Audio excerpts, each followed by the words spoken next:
Chapter 1 of Ramayana's Yudhakhanda. Preparations. Apadamahartaram dataram sarvasampadam lokabhiramam Shri Ramam bhuyo bhuyo namamyaham. Hearing the words of Hanuman, words which were extremely pleasing to the ears, Rama spoke to him with affection. He said, "A task which cannot be accomplished by anyone else in this world, a task which is beyond even the concepts of the imagination, has been achieved by Hanuman. With the exception of Vayu and Garuda, and now Hanuman, I have never heard of anyone crossing the ocean. With the strength of his will, he has entered the city of Lanka, the stranghold of the enemy, and he has come back to us alive. Not one of the celestials would have been able to do so. The city is inaccessible to everyone, and it is so well guarded by Ravana that the very thought of entering it would have made anyone else think twice before attempting it. There is no one to equal Hanuman in courage and in valor. Hanuman has done his utmost to do the bidding of his master Sugriva. He is a real servant who acts in such a way that his master's honor is not besmirched. However hard the task may be, he will act properly, and he is called the best among men by the wise. He has done what he had been ordered to do, and he has acted in a way which is pleasing to Sugriva.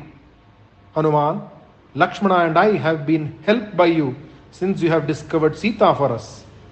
There is only one sorrow which is hurting me, and that is my inability to reward you in a manner suited to the greatness of your achievement. Poor as I am, I can only embrace you with open arms and express my gratitude to you." With tears in his eyes, Rama embraced Hanuman, and the scene touched the hearts of everyone there. After a while, when his emotions were somewhat under control, Rama spoke to him and to Sugriva.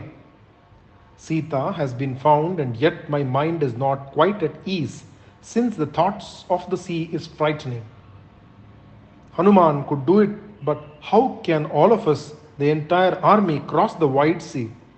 Tell me what you all think of it. How are we going to cross the sea?" Hanuman said nothing, and Rama was lost in thought. Sugriva broke into his reverie and said, "It is not right that you should worry about these things like an ordinary mortal. Forget these worries even as an ungrateful man forgets his erstwhile friendship. Now that Sita's hiding place has been discovered, our biggest problem has been solved. There is no need for these small details to worry you and make you despondent. You are learned, well versed in the Shastras. You are known to study a matter deeply. You are wise, and you are able to find the best way to tackle any problem. When such is the case, it is not becoming that you should give in to these small worries which tend to rob you of your peace of mind. We will certainly cross the ocean filled with crocodiles and whales. I do not have to tell you that to a man who loses his enthusiasm and allows himself to be drowned in the sea of sorrow, all his tasks become frustrated, and also there is the chance of danger assailing him in his enterprise. As for my men, every one of them is a brave and devoted warrior and fighter, and if necessary, they will jump into the fire to please you. I can see from their faces that I am speaking the truth and only the truth when I say so. It is up to you to command us and to think of ways of punishing that sinful Rakshasa and bring Sita back. I feel that you should think of building a bridge across the ocean, and we can easily reach the city of Lanka. You will soon see that Lanka situated on top of the hill by name Trikuta. The moment your eyes are set on the city, you can rest assured that Ravana is killed. Without a bridge to span the ocean, the domain of Varuna, it will not be possible even for the heavenly host to attack the city of Ravana. If the bridge is built, then you can see the valor of the Vanaras who make up my army.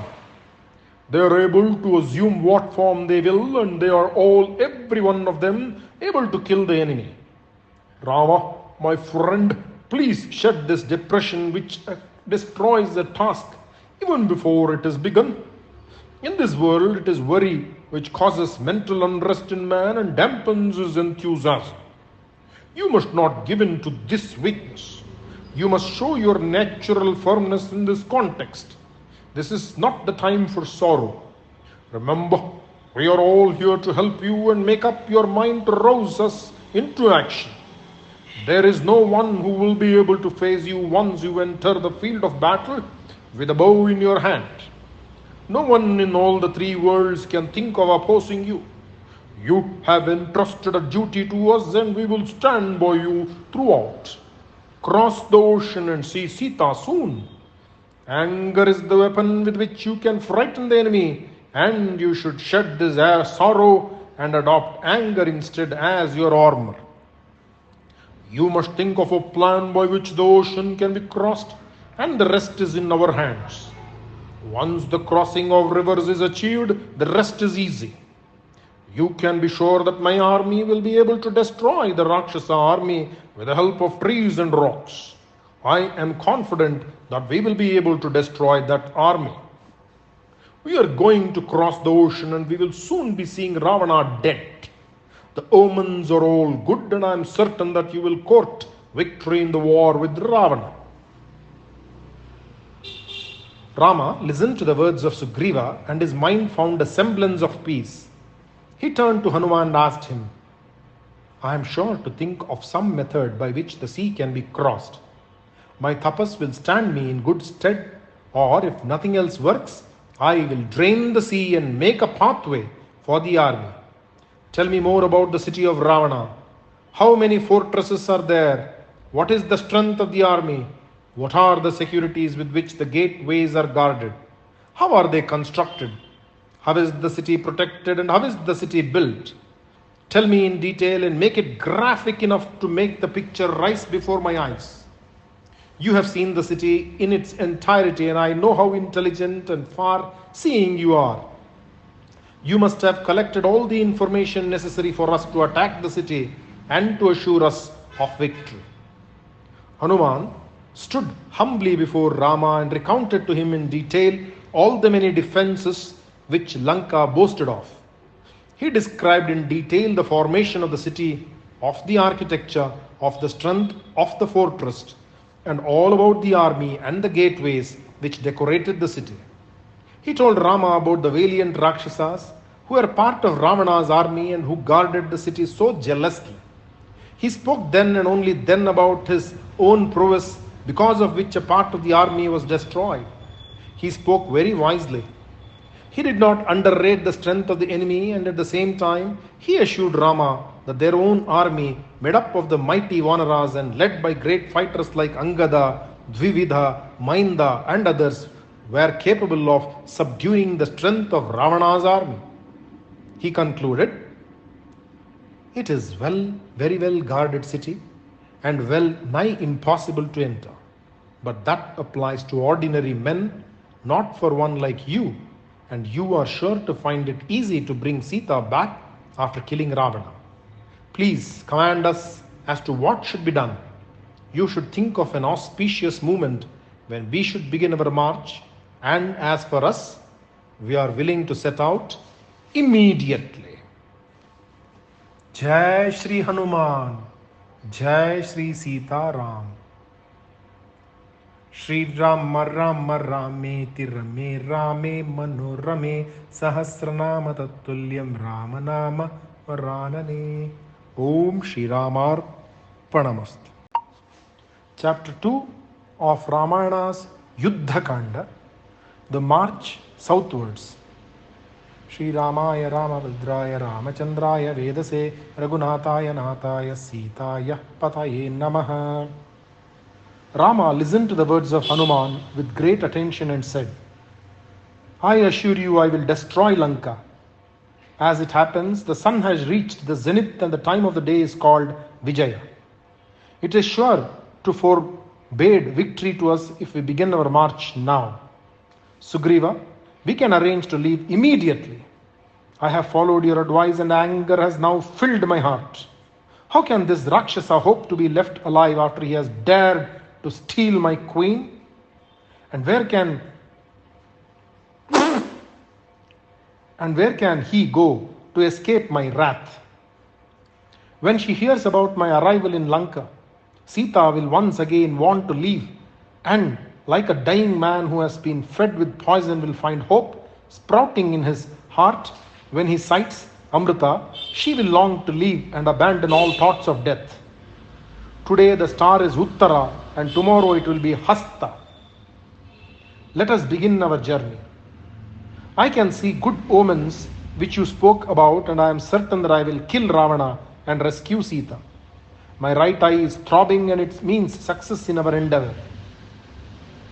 Rama sat for a moment thinking of the future, and he added, let Neela with a section of the army go in advance and lead it through a path which has trees with fruits in them and which are shady and cool. Neela, be on your guard all the time. The Rakshasas will come to know of the purpose of our journey, and it is quite likely they may poison the fruits and the water ponds which are in your path. Be very careful. You should look around all the time and find out if the army of the enemy is stationed anywhere. Gaja, Gavya and Gavaksha should lead some portion of the army. Rishabha should be the leader of another section. Hanuman will carry me and Angada, my brother Lakshmana. Hanuman will carry me and Angada, my brother Lakshmana. We will be like Indra on Airavata and Kubera on the elephant by name Sarvabhauma. Let the army be divided into sections and let each be led by one mighty warrior, and let us all proceed towards the sea. Sugriva was happy to obey Rama, and the army left the slopes of Prasravana with great shouts and demonstrations of their excitement. They jumped about, leaped from tree to tree and from rock to rock, and so the entire army proceeded southwards, and Rama and Lakshmana looked like the sun and moon together. There was joy in the minds of everyone, and especially the brothers from Kosala. It was now evening and the sun had set. Lakshmana said, Rama, soon you will kill Ravana and bring Sita back from her prison. You will return to Ayodhya with a happy heart. I can see the omens which prophesy nothing but good and success to us. The breeze is blowing softly and with a caress. The birds are happy, and with the beasts they are making pleasing noises. The sky is clear in all directions and the sun is glowing with great splendor. The planet Shukra is behind you. The 7 rishis who are stationed around the star Dhruva can be seen very clearly, and Dhruva too. In the south, the world of Vishwamitra, the heaven created for Trishanku by our Guru, can be seen clearly too, and I can see the royal sage supporting it. The star Vishaka is shining brightly, and that is the star sacred to the house of Ikshvakus. The waters in the lakes and the brooks are sweet and clear, and the trees are full of fruits. The fragrance of the flower is overpowering. Look around you, my beloved brother, and take heart. We will be seeing the end of our misfortunes. The Vanara army proceeded with speed, and passing many hills, forests, gardens, streams and rivers, with ease it reached the shore of the sea. They reached the foot of the mountain Mahendra, and Rama ascended the peak of the mountain. He stood there looking around, and he saw the broad expanse of the sea which lay unfurled at his feet. He then descended, and with Sugriva and his brother Lakshmana, he entered the small forest at the foot of the mountain. Rama said, Sugriva, we have arrived at the southern shore of this great sea. I am again tormented with the difficulties which visited me before. This Lord of the rivers has his other shore too far away from here. It is not possible to cross the sea unless we hit upon a method soon. Let the army call a halt here now. Let us sit and think up methods of crossing this wide ocean. Now that we have neared the city of the enemy, let the warriors be doubly cautious and alert. The army was made to spread out on the many hills or tops Many hilltops and broad expanse of land, and the entire earth seemed to be covered with monkeys and more monkeys. It was a glorious sight and it was frightening as well. It was like another sea. All of them had but one thought teasing them: how to cross the sea. It was indeed formidable, and they stood staring at the fearful waves, and the roar of the sea was maddening. Rama was alone with Lakshmana and he said, "Lakshmana, my dear brother, it has been said that sorrow gets lessened with the passage of time. That time is a great healer. But believe me, it is not true. The sorrow in my heart, born of the separation from my Sita, seems to be growing day by day. I am not unhappy because of the distance that separates us, nor by the fact that she has been abducted by a cruel Rakshasa. I am worried greatly by the vital factor called time. It is the short time which has been left of her life. She has sent word through Hanuman that she will not be able to live longer than a month." Rama gave way to his grief and he said, "O Vayu, go to where my beloved is and blow there. Touch her and then come back to me and caress me with her touch. When her touch is still fresh on me, that will make me see her in my mind's eye. She must have called out to me, 'Rama, my lord.' When he carried her away, and the thought is eating into my heart like poison eats into the limbs and destroys them, I am tormented by the thought of her helplessness. This fire of separation is tormenting me, burning me day and night. It is the thought that she is alive which is keeping me alive. All these days it was this hope that she may be alive somewhere which kept me hoping, and now that I know where she is, I am impatient to see her. I long for her, her smile, her gentle looks, her caressing voice. Though she has me for a husband, beautiful Sita is there, far away, in the midst of those Rakshasis, and without anyone to rescue her from this fate. How can she sleep when she is surrounded by them? Like the crescent moon which shakes off the dense clouds and emerges in triumph? When will Sita come out of her captivity? She has also been slim, and now the fasting and the sorrow caused by the separation from me must have made her thin and weak. I am aching for the day when I can kill that Rakshasa king with my arrows and take her back to my heart. I want to cast off this sorrow like one casts off soiled clothes." When they were thus engaged in conversation, the sun began to withdraw his rays and wheeled towards the west. With a heavy heart, Rama worshipped the setting sun on the shores of the southern sea. Jai Shri Ram, Jai Shri Sita Ram. Shri Rama Rama Rame Tirame Rame Manorame Sahasranama Tattvalyam Ramanama Varanane. Om Shri Ramar Panamast. Chapter 3 of Ramayana's Yudhakhanda. Ravana is worried. Apadam Hartaram Dataram Sarvasampadam Lokabhiramam Shri Ramam Bhuyo Bhuyo Namamyaham. Ravana, in the meantime, was engaged in a discussion about Hanuman, who had played such havoc in the city. He was quite chagrined at the result of his command that the tail of the monkey should be burnt, and he said, "A low-born, small-minded monkey has been able to enter our Lanka to see Sita and to destroy our beautiful city. The temple of our goddess has been razed to the ground, and a large portion of my army has been wiped out. What is to be done now? I invite the opinion of the wise in my court to help me decide the future course of action. It has been said that success lies in following the advice of wise and old people. I want suggestions as to how I should behave towards Rama, whose messenger has robbed us to such a large extent." In the world of men, people fall into three types.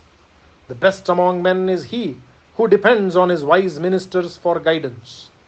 Men who are his well-wishers, who are adepts in the art of advising the king. He should also listen to the words of his friends, who consider happiness and sorrow as equal, who think only of the good of the king. After listening to their words, if a man acts accordingly, throwing the entire burden of success or failure on the power of divinity, he is considered to be the best among men. One who thinks it all out on his own, who walks in the path of dharma indicated by his own mind and proceeds in accordance with it, is said to be inferior to the previous type. But one who acts without considering the good or bad results of hasty action, who forgets that there is a divine power which controls the fates of men, who says that he will accomplish an end and is unable to do so, is the lowest type of man. This is said by the wise. Even as there are three types of men, there are three types of advisors also. Those who view everything in the light of the Shastras and advise accordingly are the best kind. There are those who discuss the course of actions, who do not agree on several things, but who finally come to the same conclusion or the next type. Those who follow their personal opinions with obstinacy and who do not agree with the views of the others are the lowest type of advisors. I appeal to all of you to come to an agreement about the course of action which should be adopted. I have been told by my spies that Rama, accompanied by an immense army of monkeys and bears, is even now proceeding towards our city with the intent of hurting us. From what I have heard of him, it seems to me Rama is capable of draining the sea or adopt some other ruse which will help him cross the sea. I am certain that he will easily cross the sea. I would like the advice of the wise men of my court regarding the danger threatening our city. The Rakshasas stood humbly before him and said, My lord, it is only the foolish and the ignorant, those ignorant of their own strength and the weakness of the enemy, who allow their king to worry. Why should you worry when we have an immense army? You are a foe who cannot be vanquished. You once went to Bhogavati, the capital of Varuna, and the serpents which inhabited the city were all killed by you. Kubera, who dwells on top of the Kailasa peak, was defeated by you and was forced to accept you as the suzerain of the three worlds. He thought that he could not be touched by anyone since he was a friend of Lord Mahadeva.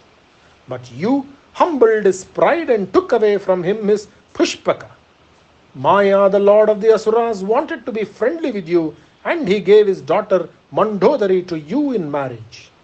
The demon king Madhu was another who has been subdued by you and brought here as your slave.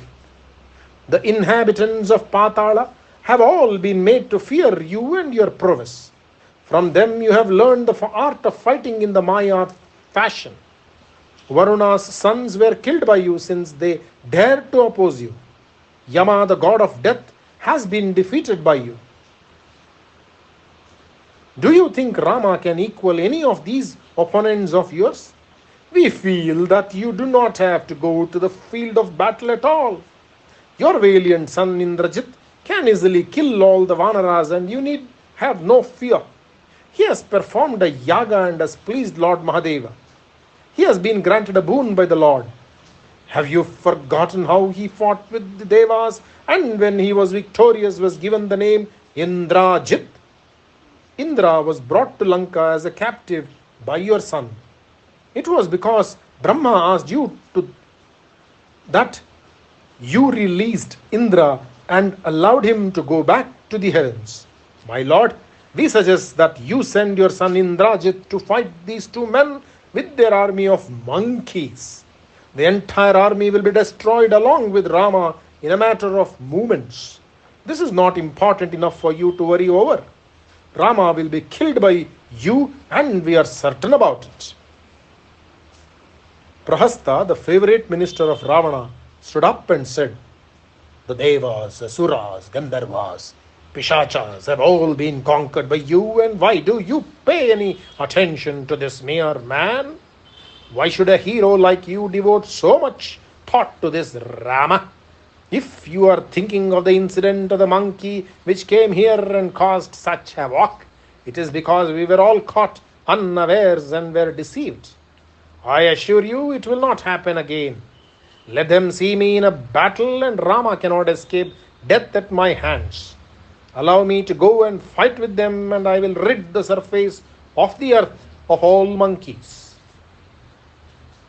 Ravana's other ministers spoke in the same strain, and their words were comforting to him. All of them were vying with each other in talking about his valor, about their prowess, and about the ease with which they would destroy the army of the Vanaras brought by Rama, and how they would kill Rama and Lakshmana in a very short time, in a matter of moments. They were making Ravana happy.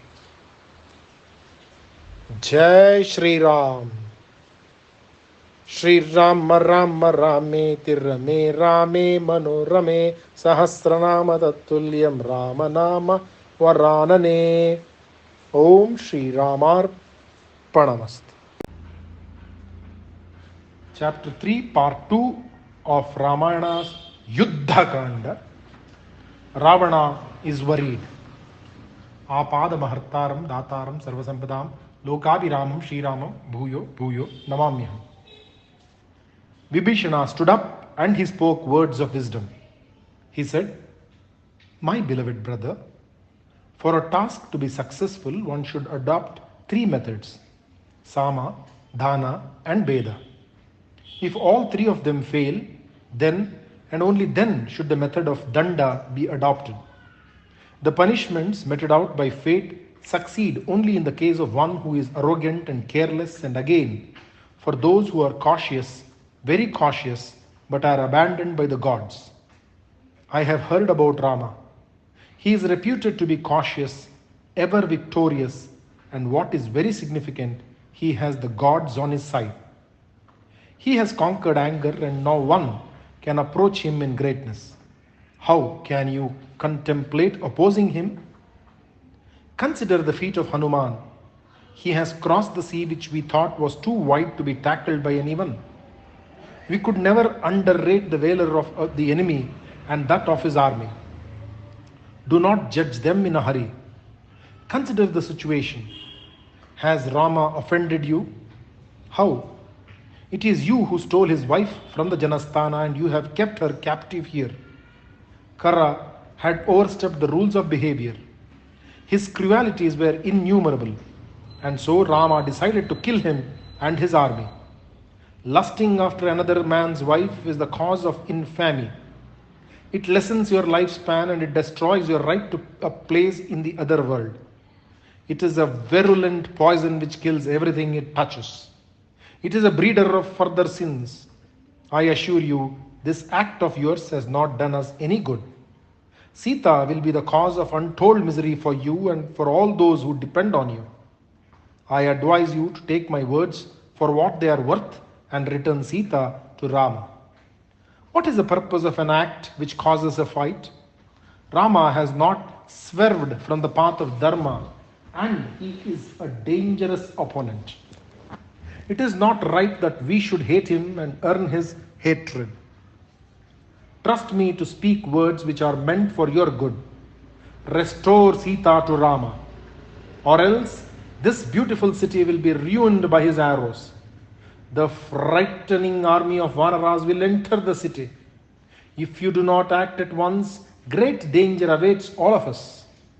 We will be killed and there will be nothing left of Lanka. My king, I have great affection for you. I am taking advantage of the privilege I enjoy as your brother, and I have dared to advise you. Accept my words and act accordingly. I wish you well. I want you to live long, and that is the reason why I am so outspoken. Please return Sita to Rama. Rama's arrows are known to spit fire, and let us not be the ones to be destroyed by them.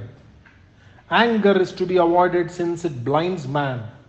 It clouds the power to think, and it prevents you from knowing what is good for you. Let us have peace, and peace has to be sought at any cost. Walk in the path of Dharma and save all of us. We would like to live in peace and comfort with our wives and our children. Grant us our lives. Return Sita to Rama. Ravana said nothing. He dissolved the council and went to his mansion without speaking a word. Early next morning, when the sun's rim had reddened the east, Bibhishana hurried to the mansion of Ravana. This brother of Ravana was righteous. He knew the nuances of Dharma and the other Purusharthas. He was valiant and powerful. He was unlike his brother in the fact that he believed in controlling the senses. He was not a slave to them, and so he was superior to Ravana in that respect.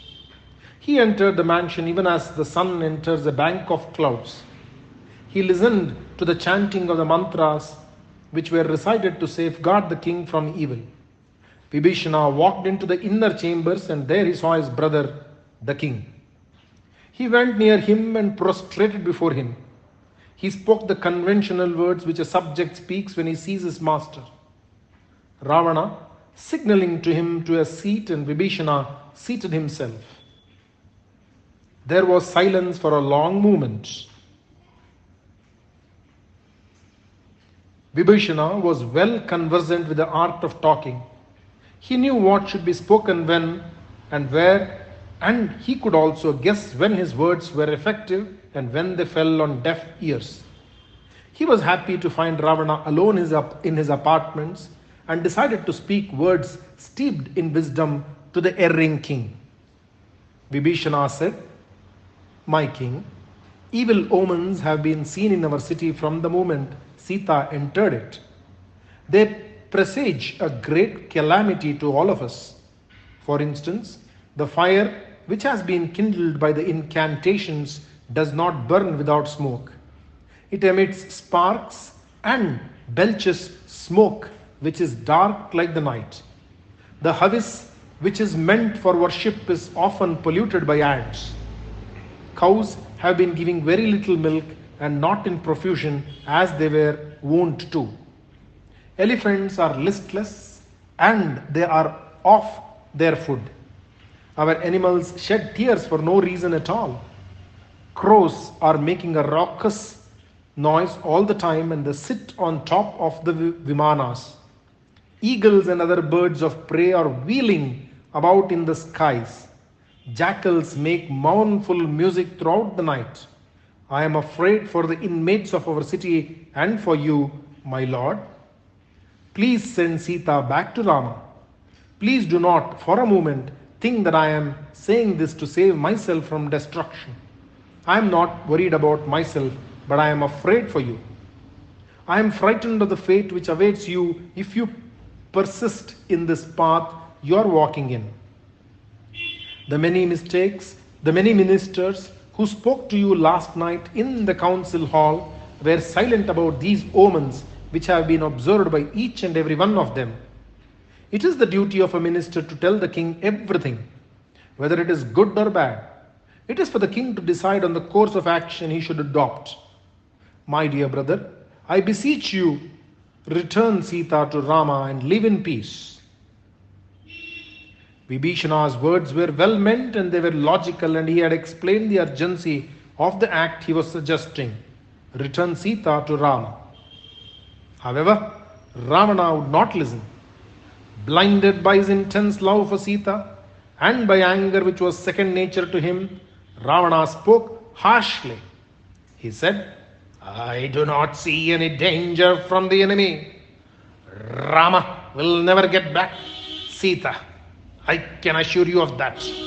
Let Rama ask for the assistance of Indra and the entire heavenly host. That will not make me frightened of him. How can he face me in the battle?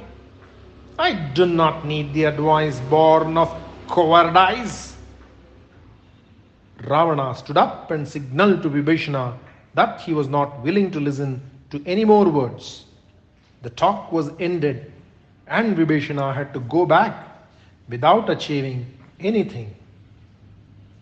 Jai Shri Ram. Shri Rama Rama Rame Tirame Rame Manorame Sahasranama Tattulyam Rama Nama Varanane.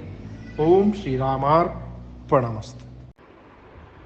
Chapter 4 of Ramayana's Yudhakhanda.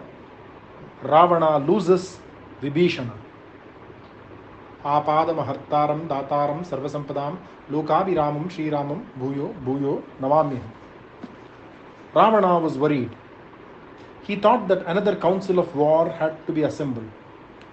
He called for his golden chariot and went to the council hall. The Rakshasas, who were his guards, went in front of the chariot with their weapons, and a small army accompanied the king when he went to the council hall.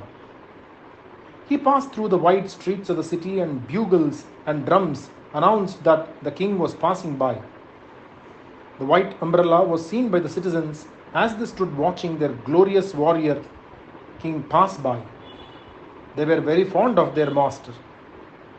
Ravana reached the council hall, and he was greeted by words of felicitations and praise by those who stood at the doorway. Ravana walked with kingly strides to the throne. It was a magnificent hall which had been wrought for him by Vishwakarma. It was said to surpass even the great hall of Indra in its beauty and magnificence. Ravana sat on the throne, and near the throne were placed seats which were covered with rich brocade. Ravana spoke to those who were there. He said, "A crisis has arisen, and it needs great effort on our part to meet it. Bring all the important citizens to the hall." The messengers hurried out, and soon the hall was filled with the ministers of the king. Vibhishana also came in his chariot. He saluted the king, and, along with the other chiefs like Prahasta, he sat on the jewelled seat meant for him. All those who had assembled there were valiant. They had fought with Ravana in several battles which he had waged against the Devas and Danavas. And the arrogant king sat in their midst like Indra in the midst of Vasus. He was a great person, and that had been accepted by the Devas themselves.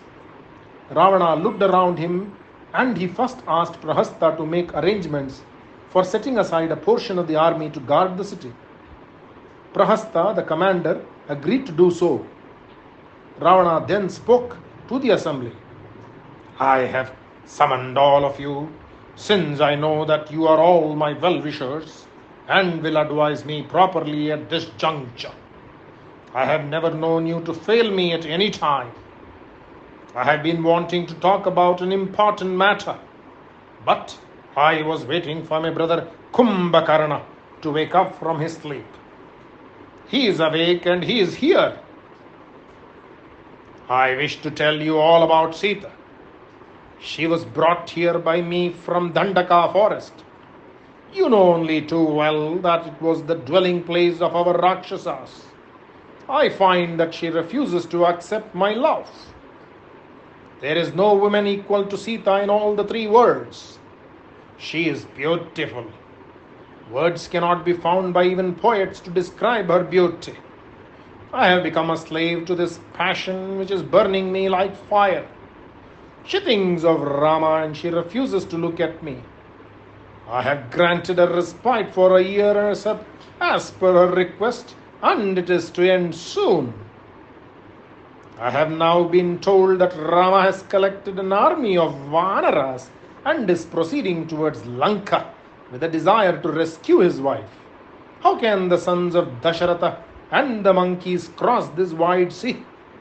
As it happens, a monkey did cross the sea, and after coming to our city, it caused havoc here. I would like the opinion of the wise people assembled here as to what should be done now. I do not have to tell you about my achievements, since you have been with me in several of my encounters with the Devas. I am certain that there is absolutely no danger for us from these two men. They have discovered the place where Sita has been imprisoned, and they have the assistance of Sugriva, the king of monkeys, and his entire army. They have reached the northern shores of this sea. I want you to consider the problem carefully and tell me what should be done to keep Sita here and kill the two princes from Kosala. I am not afraid of them. I would like to get rid of them easily, and it is up to you to suggest a scheme by which this end can be achieved." Jai Shri Ram. Shri Ram Ram Rameti Rame Rame Manorame Sahasranama Tatulyam Ramanama Varanane. Om Shri Ramar Panamas. Chapter 4 of Ramayana's Yudhakhanda, Ravana loses Vibhishana, Part 2. Apadamhartaram Dataram Sarvasampadam Lokabhiramam Sriramam Bhuyo Bhuyo Namamyaham. Kumbhakarna was listening to the words of his brother, who had been obsessed with this passion for Sita. Kumbhakarna was very angry, and he said, "This speculation about the correct thing to be done should have been adopted before Sita had been separated from Rama and Lakshmana, before she was brought here. We were not consulted as to the wisdom of this act of yours. A king who does not transgress the rules of conduct set down for a king will have no cause to repent later. But acts which are not righteous will certainly lead to misfortune. One who sets such a great store on his own valor and acts without foresight will certainly suffer for it later. This stealing of Sita was an act of yours which has now become like food which is mixed with poison. It chokes you. It is a wonder that Rama has not killed you as yet. Perhaps it is because you have been blessed with a long life. You have set in motion certain events without the consent or the approval of the others. It is up to you to see that no harm befalls those who depend on you for their lives. I will kill your enemies and rectify the error committed by you. I will fight with the heavenly host led by Indra even. I will face your enemies and destroy them. Who is there in the three worlds who is not afraid of me? I will suck the life out of them. Do not be worried about anything. You do not have to come to the front at all. I am able to kill all of them single-handed. Once Rama is dead, Sita will have to be yours." Ravana was not pleased with the frank manner in which his brother Kumbhakarna had expressed his disapproval of his act. He was silent and spoke nothing. Mahaparshva, one of the ministers, spoke in glowing terms of the certainty of success if there should be a war. He then said, "My lord, why do you have to plead with Sita for her love? Can you not take her forcibly?" Ravana was slightly mollified by the words of Mahaparshva. He said, "I am glad to know that you are all so sure of destroying the enemies. Mahaparshva, you have asked me why I have not taken Sita by force. I will tell you why. It happened long ago. Once I saw an Apsara by name Punchikastala. She was going towards the abode of Brahma in the pathway of the stars. I became enamored of her and I approached her. I forced my attention on her. She went to the abode of Brahma afterwards and she was like a wilted lotus. He realized what had happened and he was very angry with me. He cursed me and these were his words. From now on, if you take any women by force, your head will break into 1,000 pieces. Mahaparshva, that is the only reason why I am unable to take Sita by force. My valor is as immense as the sea and I am as powerful as Vayu. Rama does not know this and he has dared to march against me. He is as foolish as one who rouses a lion sleeping in the cave of a mountain and hopes to be left alive. Rama has not seen the sharp and deadly arrows which will be released from my bow. I will burn him up with them. Like the sun absorbs the light of the stars when it rises in the east, even so will I absorb all the power this Rama is reputed to possess. A mere man with the help of a crowd of monkeys hopes to oppose me. How foolish and thoughtless. Jai Shri Ram. Shri Rama Rama Rameti Rame Rame Manorame Sahasranama Tatulyam Rama Nama Varanane. Om Shri Ramar Pranamast. Chapter 4, Part 3 of Ramayana's Yudhakhanda. Ravana loses Vibhishana. Shri Ramaya Ramabhadraya Ramachandraya Vedase Raghunataya Nataya Sitaya Pataye Namaha. Vibhishana had been listening to the talks of his brothers. He said, "My lord, can you not see that Sita, whom you love, is a poisonous serpent? The nape of her neck is the hood of the serpent, and her sorrow is the poison in it. Her smiles are but the fangs of the dread serpent, and her 5 fingers are the 5 heads. Listen to me. Restore her to Rama before the Vanaras enter our city. Rama's arrows are as deadly as the thunderbolt of Indra, and each arrow will claim a life. Your warriors are not powerful enough to withstand the valor of Rama. Why? Even you will not be able to face him. Even if the Devas offer to protect you, it will not be possible for you to escape death at the hands of Rama. You may hide your head in the heavens or in the nether world, but you will not escape the wrath of Rama.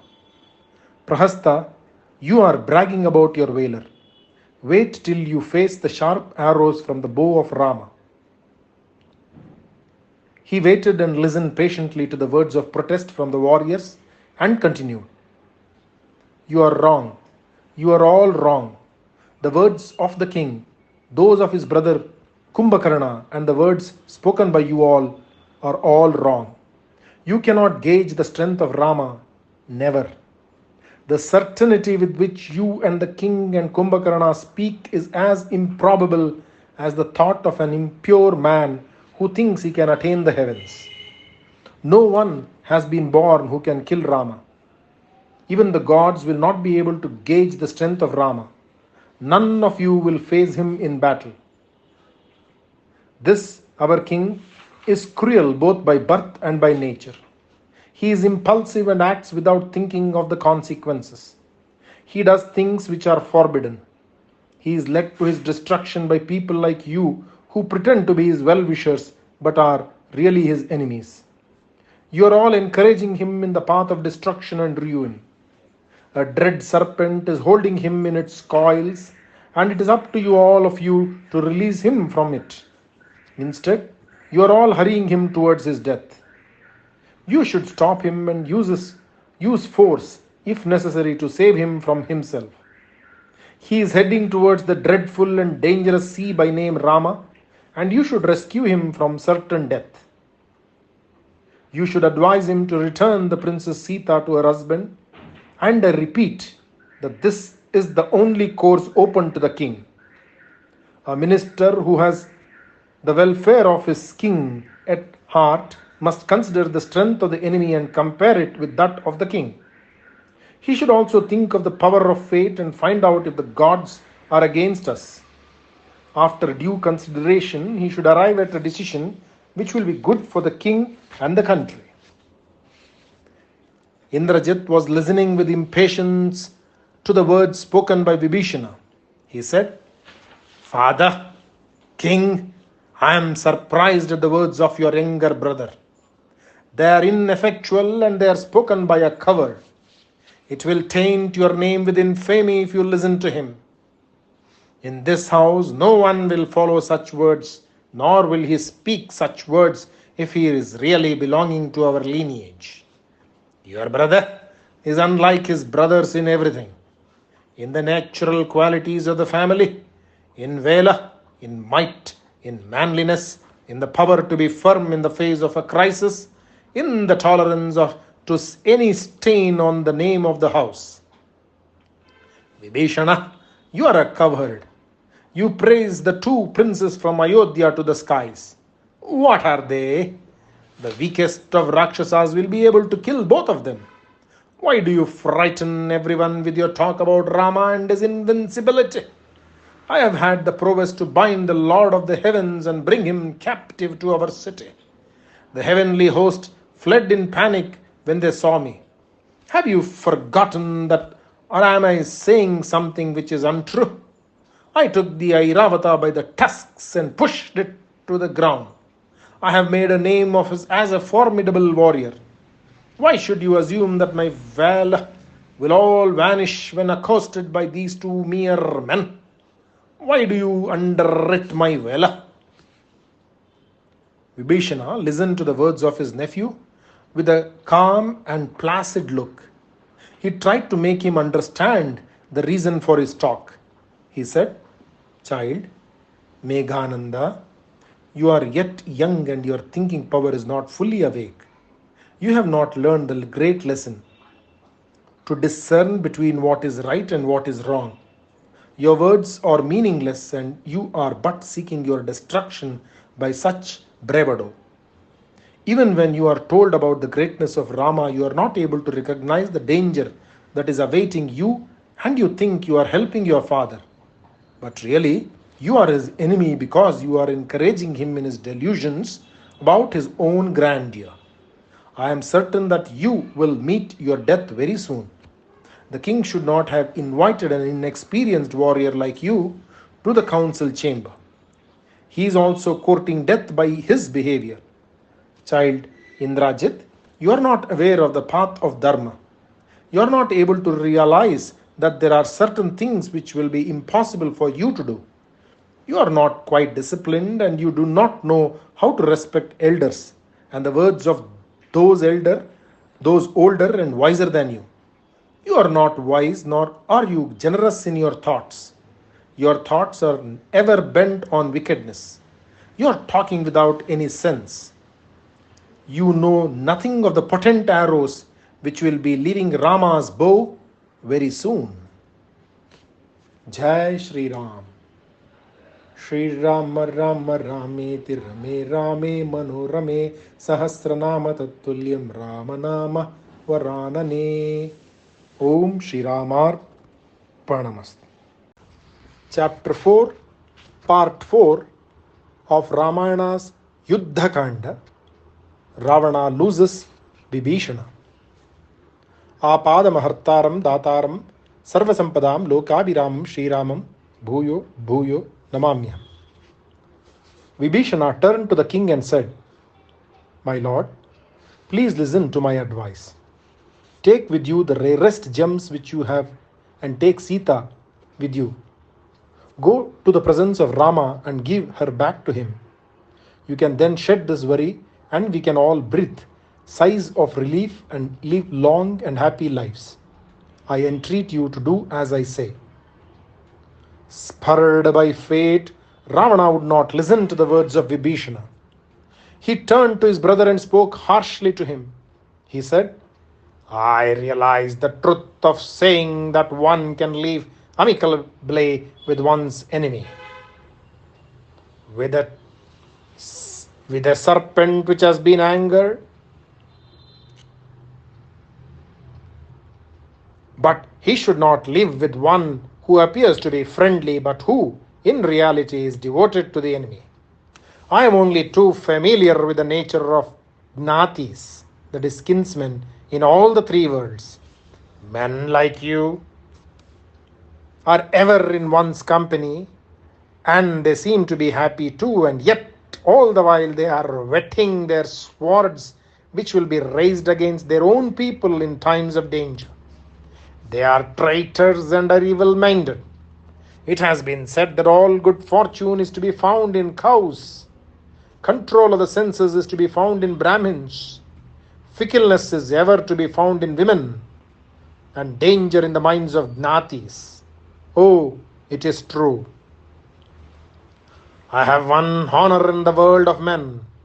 I am blessed with all the wealth and glory of the three worlds.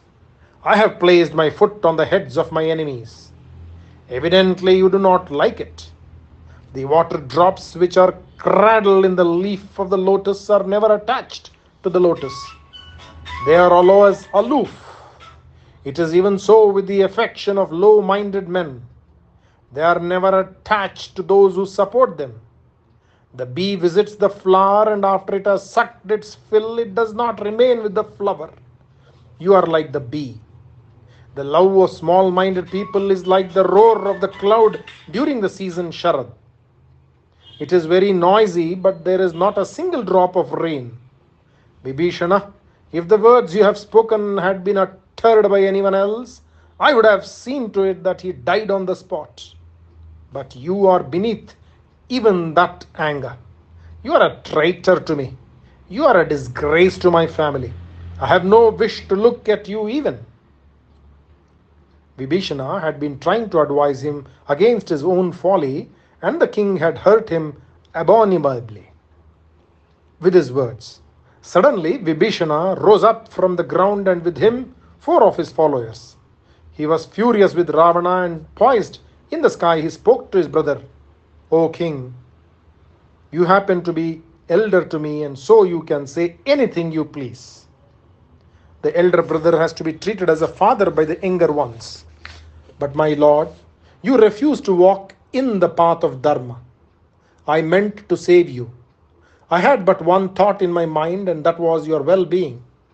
That love for you prompted me to give to you advice which was not palatable, since you are already caught in the noose of death. Men who have no control over their senses or their emotions will not relish words like mine. It is always easy to find myriads who will please you with honeyed words which charm the hearer. But it is not easy to find one who speaks the truth boldly. Truth is not welcome, and so the hearer will treat it with disdain. When a house is burning, it is not possible to stand still and watch it without making an attempt to save it. I tried to do my duty, and when I saw you rushing towards certain death, I could not let you destroy yourself. I tried to intervene. I wanted to save you from Rama's arrows. Many of the warriors who sit here boasting of their strength are already seen by me dead on the battlefield. Forgive me for my words, my king. Please try and save this city and yourself. I am going away from here. May you be well. Parted from me, you will be rid of the thorn in your side and live happily. I wanted to help you, but when his life is drawing to a close, the man will be deaf to the words of friends and well-wishers. Jai Shri Ram. Shri Rama Rama Rame Tirame Rame Manorame Sahasranama Tatulyam Ramanama Varanane. Om Shri Ramar Pranamastu.